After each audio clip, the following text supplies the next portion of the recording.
সারিয়া রাদিয়াল্লাহু তাআলা আনহুর বর্ণনা ওয়াজানা রাসূলুল্লাহ সাল্লাল্লাহু আলাইহি ওয়াসাল্লাম বাদা সালাতিল গাদাতি মাউইযাতান বালিগাতান জারাফাত মিনহাল উয়ুন ওয়া ওয়াদিলাত মিনহাল কুলুব।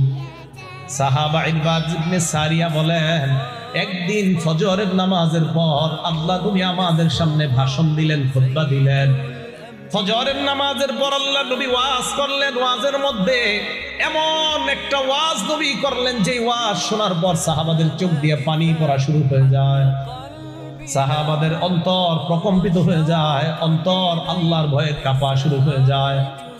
এক পর্যায়ে আল্লাহ নবী বললেন, আমার সাহাবাদের দল, ফাইন্নাহু মাইয়াইশ মিনকুম ইয়ারা ইখতিলাফান কাসীরা, তোমাদের মধ্যে যারা বেঁচে থাকবা তোমরা প্রচুর মতভেদ দেখতে পাইবা, প্রচুর পরিমাণ ইখতিলাফ তোমরা দেখবা, মতভেদ দেখবা। ওই জামানায় যারা এমন একটা অবস্থার সম্মুখীন হবা, ফামান আদরাকা মিনকুম যালিক, তোমরা যদি এমন অবস্থা পেয়ে যাও যে অবস্থায় দেখো মতভেদ আর মতভেদ। আমাদের সাধারণ জনগণরা কয়, হুজুর কই যাবো, আপনি কোন এক কথা, আরেক হুজুর কয় আরেক কথা, কয় না সাধারণ জনগণ?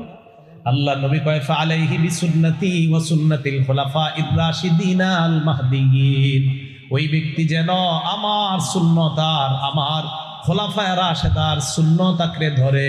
নবীজি বলেন, আদ্দু আলাইহা বিন নওয়াজিস, হাড্ডি চাবাও, যেই দাঁত দিয়ে তোমরা চাবাও, যেই দাঁতের মাধ্যমে তোমরা হাড্ডি চাবাও, চোয়ালের দাঁত দিয়ে আমার সুন্নাহকে তোমরা আঁকড়ে ধরবা।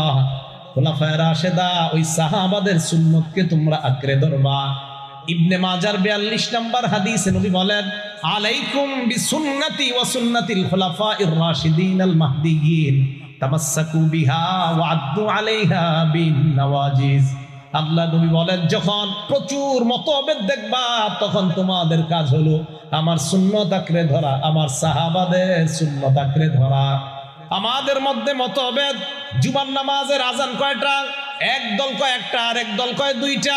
আল্লাহর নবী কয়, মতভেদ যখন দেখলা তখন আমার সুন্নতের মধ্যে দেখো কি আছে।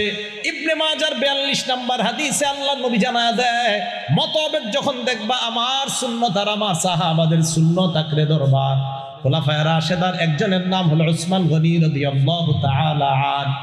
এই উসমান গনি জুমার আরেকটা আজান চালু করেছেন। আল্লাহ নবী বলেন, আমার সুন্নত আঁকড়ে ধরবা, আমার সাহাবার সুন্নত আঁকড়ে ধরবা। এর মানে জুমার নামাজের আজান দুইটা, এটাই সুন্নত, এটাই প্রকৃত আল্লাহ নবীর অনুসরণ। এই অনুসরণটাই প্রকৃত সুন্নতের অনুসরণ। নবী বলছে ইখতিলাফ দেখবা, মতভেদ দেখবা, সাথে সাথে বলছে আমার